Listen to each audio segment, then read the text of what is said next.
The Seagulls secured their first ever point at Stamford Bridge and keep Chelsea at bay with a strong away performance.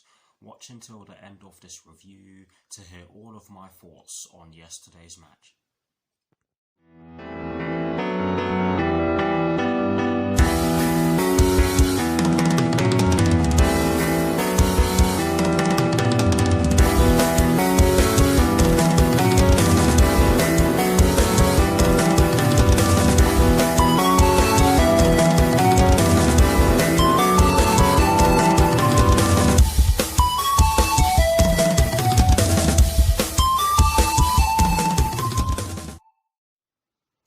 Hello people, welcome to my channel, welcome to another video.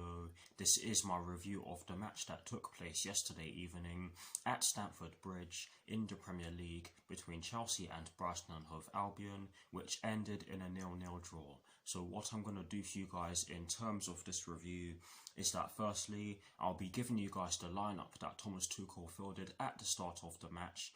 I'll then be giving you guys my thoughts on the match itself. And as always, I'll be giving you guys the positives and the negatives that I took from the match. And lastly, I'll be giving you guys my thoughts on Chelsea's upcoming Premier League fixture, which will be taking place this Saturday at the London Stadium against West Ham United, with kickoff at 5:30 PM UK time. So without further ado, let's get straight into this review. So kicking things off with the lineup that Thomas Tuchel fielded at the start of yesterday's match against Brighton and Hove Albion, and as always, starting off with the formation that he chose. Of course, it was a 3-4-3/3-4-2-1, and I can safely say that pretty much every Chelsea YouTuber out there was expecting this to be the formation of choice. But in terms of the personnel that Thomas Tuchel chose to start yesterday's match against Brighton and Hove Albion, he went with Kepa in goal. He went with a back three of Andreas Christensen, Kurt Zouma and Antonio Rudiger. He went with a midfield four including the wing-backs from right to left of Reece James, Jorginho, Mason Mount and Marcos Alonso. And he went with a front three from right to left of Hakim Ziyech, Kai Havertz and Christian Pulisic. So that is the lineup that Thomas Tuchel fielded at the start of yesterday's match against Brighton and Hove Albion. Now for my thoughts on the match itself, and as always, starting off with the first half. I said it in my reaction video, I felt as though Brighton made a really good start to the match.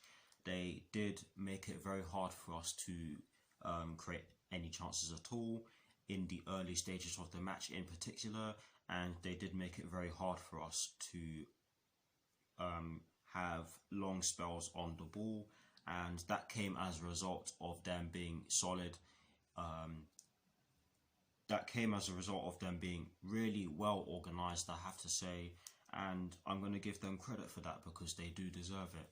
And they did have they didn't really have too many chances in the first half, if any at all, if I can remember correctly. I think the best chance in which they had, if this is really a chance, came through Danny Welbeck, where Kurt Zouma brought him down and they won a free kick. I can't remember a clear-cut chance they created in the first half, but they did cause us a few problems, and honestly, we really just struggled to get through them. Eventually though, we did create some chances, but they didn't really test Robert Sanchez in the Brighton and Hove Albion goal. I think the best chance that we created in the first half came through Christian Pulisic, who got the ball, and it came as a result of us putting Brighton and Hove Albion under some pressure in the centre of the pitch. I believe it was Hakim Ziyech who started the move, but Christian Pulisic ended up getting the ball. He then turned on it and fired a shot wide off the post, and I have to say that it was very unlucky from him because you could see what he was trying to do, but honestly it was very unlucky, and I felt as though he was one of the only ones who was trying in the first half, because we were losing the ball quite a lot, and it just wasn't too great to watch in the first half. And Kai Havertz did have a chance that he should have buried in the first half, but as I've just pretty much insinuated, he didn't really take it. He did force Robert Sanchez into making a save, but he didn't really test Robert Sanchez that much. And Kurt Zouma did have a shot from outside the box, but it was straight at Robert Sanchez, and it didn't really test. Him too much. But overall, it was a bit slow in the first half. I don't know what the reason for us being slow in the first half was, but we were very slow in possession in the first half, and we weren't able to do too much as a result of that. But now for my thoughts on the second half. I'm going to be honest and say that the fact that we were slow in the first half continued into the second half, and Brighton and Hove Albion did have a lot more chances in the second half. They hit the post, they did force CHEBHA into making more saves. We didn't really create all too many chances in the second half. I can't even remember a shot on target that we had in the second half. But honestly guys, Brighton and Hove Albion did cause us more problems in the second half, and I have to say that that did come as a result of us losing the ball in our defensive third, which was not great to see. But we have to be honest and say that both sides cancelled each other out, and it wasn't the prettiest game, I must admit. I have to say that Brighton and Hove Albion were slightly the better side, but honestly, we really didn't do enough to get the job done, and I think that a draw was a fair result. Hakim Ziyech did have a few chances to create chances, but he wasn't able to get his pass to reach any Chelsea player in the box. But Thomas Tuchel did end up ringing the changes, and I think it was only right that he did so, because there were certain players in yesterday's match that I felt were very ineffective, and I felt Kai Havertz was one of them. He wasn't really able to get on the ball too often, and when he did, he wasn't really able to impact the play. But yes, Thomas Tuchel rung the changes, and they weren't really able to do anything, and you have to give Brighton and Hove Albion credit for shutting our attacking players out of the game. But honestly, the chances that Brighton and Hove Albion had they put them away, we would have easily lost that game, because they had some glorious chances. If I remember correctly, it was Danny Welbeck and Adam Lallana that had those glorious chances in the dying stages of the game. But honestly guys, we didn't really do enough to get the job done, and I'm slightly disappointed in the fact that we weren't able to do so. But yes, overall, not the best performance. There are I have a feeling that there are reasons behind us not being at our best, and I have a feeling that one of those reasons is the fact that we were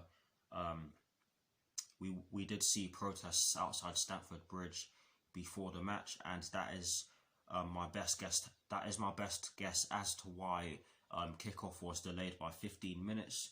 But honestly, we were not at our best in yesterday's match, and you can definitely argue that Brighton and Hove Albion did deserve to win, because they did have the better quality chances in the match, especially in the second half. But now for my thoughts on the positives and the negatives that I took from yesterday's match. There's only one positive that I took from yesterday's match, and it's the fact that we didn't concede. Honestly guys, we made some terrible mistakes at the back towards the end of yesterday's match, and on another day we would have been punished for those mistakes. But yes, I'm going to touch on those in a bit, but moving on to the two negatives that I took from yesterday's match. The first negative that I took from yesterday's match is the fact that we were very slow on the ball, and we weren't able to do anything in the attacking third for that reason. And in all honesty, when we got the ball in the attacking third, we really didn't have anyone in the box to cause Brighton and Hove Albion any problems in their defensive third. And for that reason, I have to say that we did miss a certain player who is very good at driving with the ball from the middle of the park, and of course I am referring to Mateo Kovacic. We really did miss him. Yes, Mason Mount is capable of driving with the ball, and we did see him do that on certain occasions, but Mateo Kovacic is an absolute beast when it comes to driving with the ball, and we really did miss it. And hopefully he's back soon, because it really did show how much we missed him in yesterday's match. But that is the first negative that I took from yesterday's match. The second and final negative that I took from yesterday's match, is the fact that we lacked concentration. I've touched on this already, so I'm not going to dwell on it for too long. Honestly, we did create some mistakes at the back, and on another day we could have seen them punished. But yes,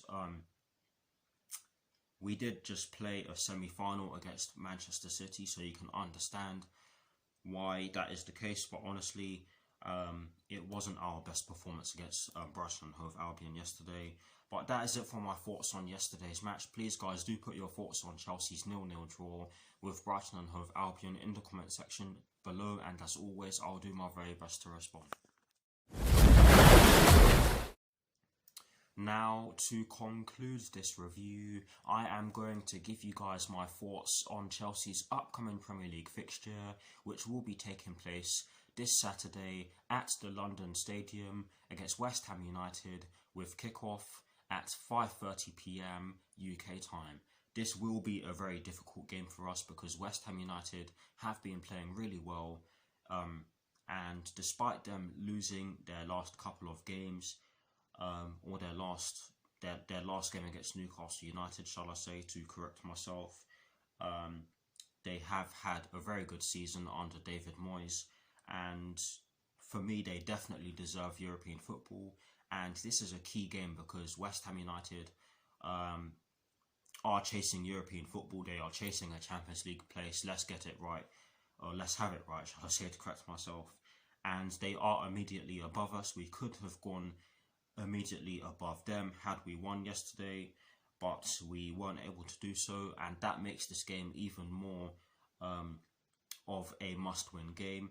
So this is going to be a difficult game for that reason. Hopefully some of our players who are absent at the time of recording are able to play in Saturday's game, but we'll just have to see. But that is it for my thoughts on Chelsea's upcoming Premier League fixture against West Ham United away from home. And that is it for this review. I hope you all enjoyed it. Please do like, comment and subscribe to my channel if you're new, and I'll see you very soon for some more videos. My next video will be a video where I'll be giving you guys my thoughts on the entire idea of the European Super League, and I hope you all stay tuned for that. But anyways, please do like, comment and subscribe. Please do like, comment and subscribe to my channel if you're new, and I'll see you all very soon for some more videos. Come on, you Blues, and peace.